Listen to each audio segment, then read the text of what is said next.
Shalom. Welcome to our Erev Shabbat talk here from Eretz Israel. I'm Avraham Shira, and we've got a little piece of Torah from the Baal Shem, the Holy Master from the Ukraine of all places, who lived until 1760, and his teachings formed a transformational power in Am Yisrael that revealed the secrets of the Kabbalah to the everyday person.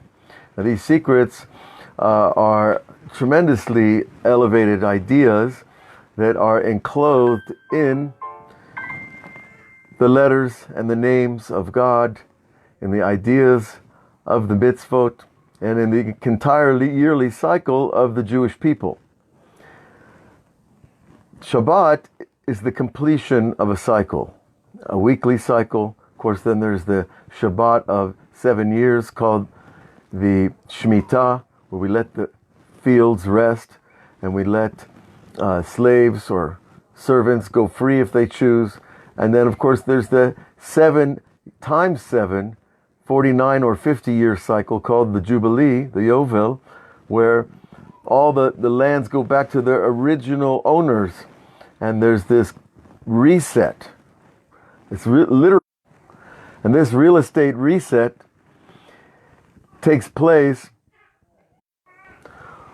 wherever land is owned in Eretz Israel. It goes back to the original owners, and ideally that could actually mean all the way back to the original families as they were distributed over Eretz Israel when they first came into the land with Yeshua ben Nun. Of course, we don't have very good records from back then, so it's a difficult thing.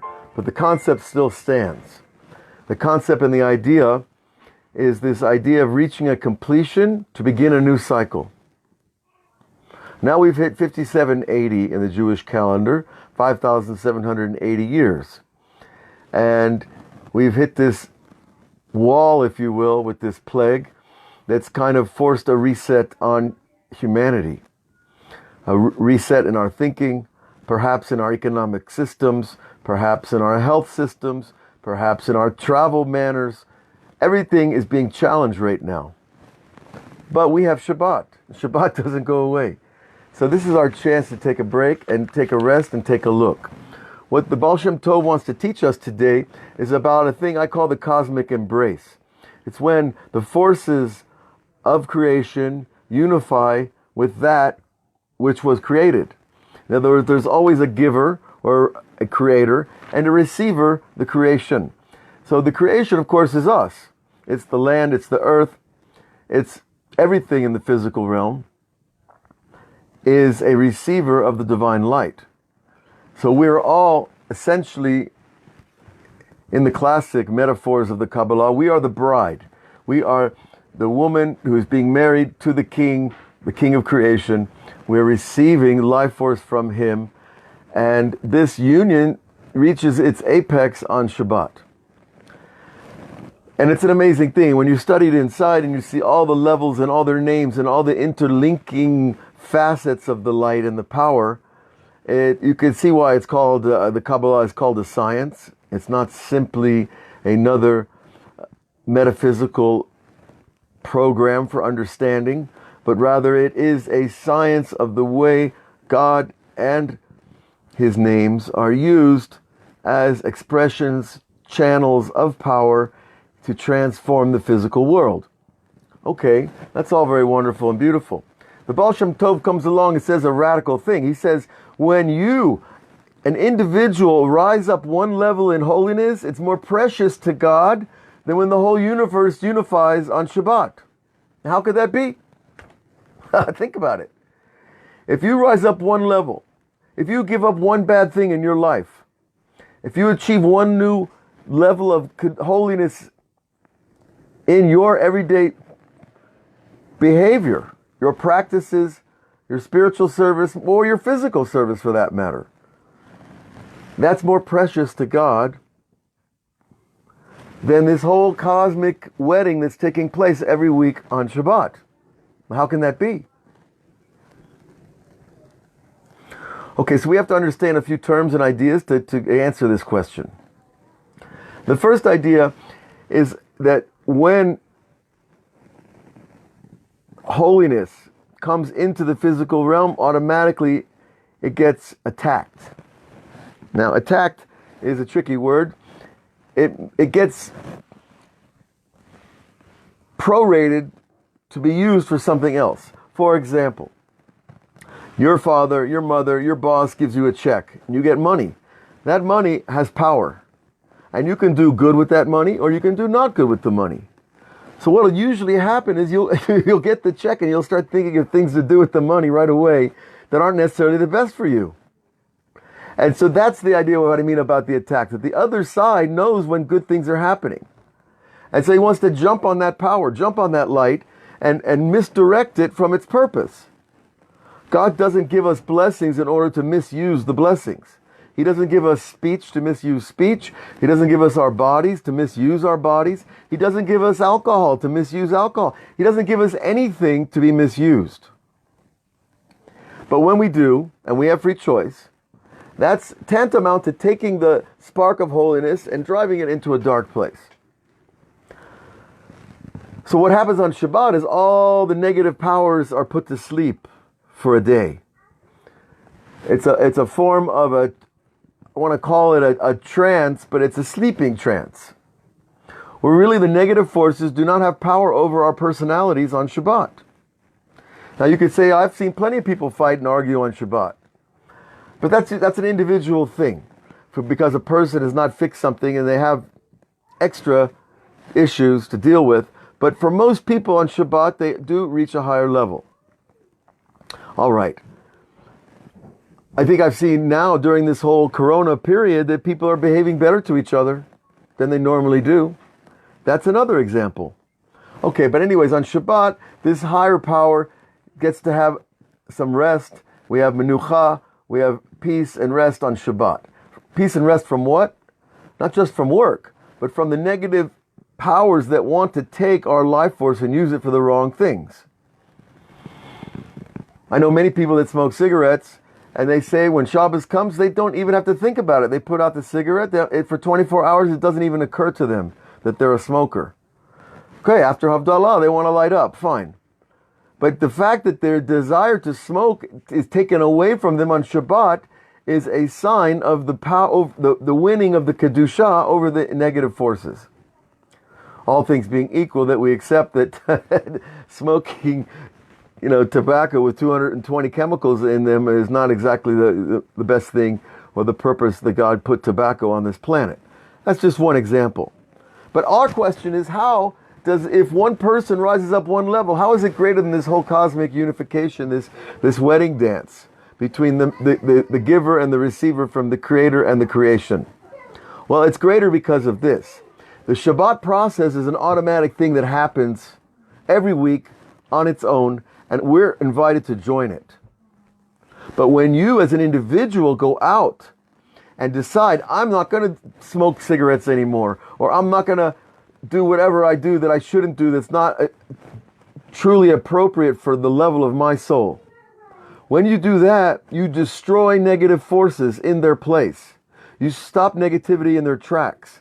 And for God, that's more precious than the operating systems of the universe. Because the operating systems are not a new thing. But when a human being decides to take the good path and to make the U-turn on the highway and go for goodness, and stop going for greed, and stop going for all the negative things that destroy the world, that's a bigger event than this whole cosmic Shabbat.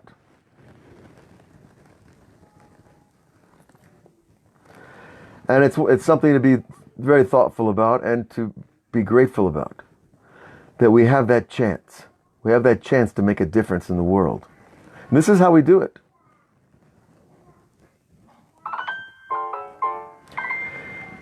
Now, the negativity that's destroyed when we make those precious decisions to choose the right way to go, to believe in God. Because when I say I believe in God, it means I believe in a lot of other things too. It means I believe in honesty in business. It means I believe in honesty in relationships. It means I don't take advantage because I can. And it means I don't let others be taken advantage of because they're susceptible. Just go through the 10 Commandments. That's a big enough agenda right there. if a person can just do all those things. Lo lachmod. That means when your friend shows up with a new Ferrari in the driveway, you don't stand there and gaze. Oh my God, he got a Ferrari. What am I going to do with my Volkswagen?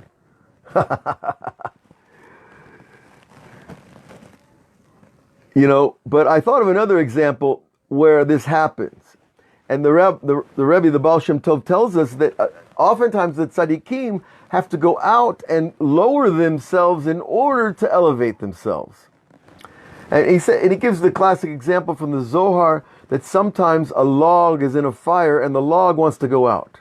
It's on fire within, but it's like dying down, right? So how do you bring back the log that's coals are dying down? You give it a little potch, a little stick. You hit the log and the fire comes back. Beautiful again. So the Baal Shem Tov says this is like the soul. That the soul, especially of the righteous, will go to sleep. That the souls of good people will oftentimes take a break. Take it easy. Instead of pursuing the next level. So that's the metaphoric equivalent of going to sleep, so to speak, taking it easy. Now, it doesn't mean that we don't have rest. We have Shabbat for rest. But what it means is taking it easy means I'm not going to do what I need to do when I need to do it. I'm going to go to places I wouldn't go. I'm going to say things I wouldn't want to say in a normal situation. So he teaches like this, that the tzaddik has to go out, and when he goes to the lower level, he's trying to reach out to somebody and lift them up to a new higher level. And so the Baal Shem Tov was famous for this. He would go out in his wagon, he would travel around the countryside, he would meet people everywhere, and every interaction he had the kavanah that he was going to elevate something. Either make someone feel better, give out charity, give out food, or to help people, to teach people, whatever the situation was. But he was leaving what we call the ivory palace of the Beit Knesset, leaving the yeshiva, leaving the cloistered, protected realm of the learning hall, the Beit Midrash, because it's very easy to keep your holiness when you're protected on all sides. But to go out into the physical world and to deal with that and still keep your holiness is a much greater thing. And that effort is necessary to reach out to other people. Now, nobody, I think, more than Chabad has done that. Maybe in all the history of Judaism, there's never been an organization like Chabad who has gone out and reached out to Jews everywhere in the world, and many non-Jews, of course, as well. And they've done so with this idea in mind of the Baal Shem Tov that we're going to go out of the holiness of the Beit Midrash, of the learning hall, of the sanctified place where no one even raises their voice or says a word, to reach out to Jews. Well, what happens when you do that is you give God a place to dwell that he didn't have before. And that's the person's heart. When someone's heart is closed and you open their heart, you give a new place for the Shekhinah to dwell.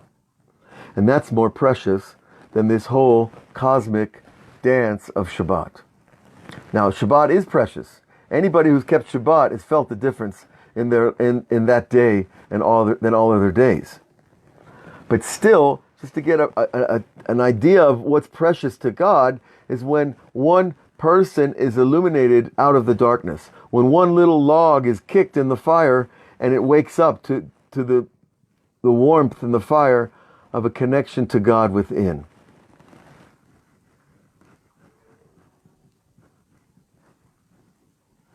So this is a challenge for some of us. And, when I first got into religious practice, it was very exciting, the idea. What I found was that I wasn't really quite ready for the job to run out on the street and tell everybody how great God is. They didn't seem to want to hear too much. But, after a while, you learn that you don't have to say a lot, but you do have to say the right things at the right time. And what happens is that when you reach out to another person, your flame gets bigger. Your connection to God gets bigger. And the rabbis tell us that Moses is an example of a fire, that a fire, you can light, one fire can light 600,000 other fires and still retain its power. And that's really the idea here of a person, that when you give away your money, you could end up with no money. Or when you give away your strength at the end of the day, you have no strength left to go work. But when you light the fire in another Jew's heart, and another human being's heart, with the ideas that are embedded in the Kabbalah and in Hasidut, then you are sharing your fire, but you're not getting diminished. You do not feel tired at the end of the day. It's a miraculous thing, really. And sitting here in my room during these last 3-4 weeks of quarantine, and being able to learn and to pray and to reach out to other people through this technology has been an amazing thing. It's an amazing thing. People are suffering, but it's amazing because I see that it's like you get more power from giving your own power away when it's going to the right places. Okay? And when you put a little power into the davening, you'll see that you might start the davening tired, but you're going to end it illuminated. You're going to end it feeling stronger than you did when you started. And it's the same thing when you set yourself to task. You don't want to do the dishes for Shabbat. I understand, right? We've been there.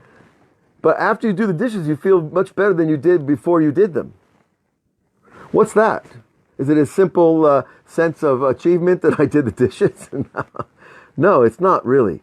It's the sense of preparing for something greater and making a space for something better to dwell amongst us. That's why we set the table nicely. You set the table. You could just throw all the dishes on the table and here's my Shabbos table. Is that going to make the difference?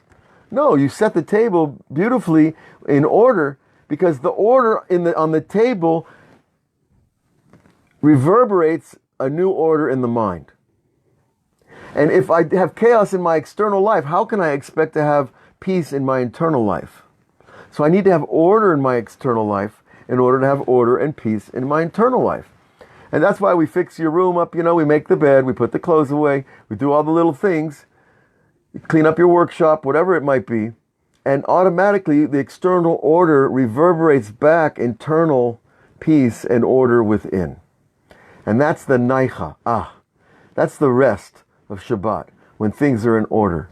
And when you feel that real sense of order, you recognize it's not just putting away the tools and putting away all the things you need.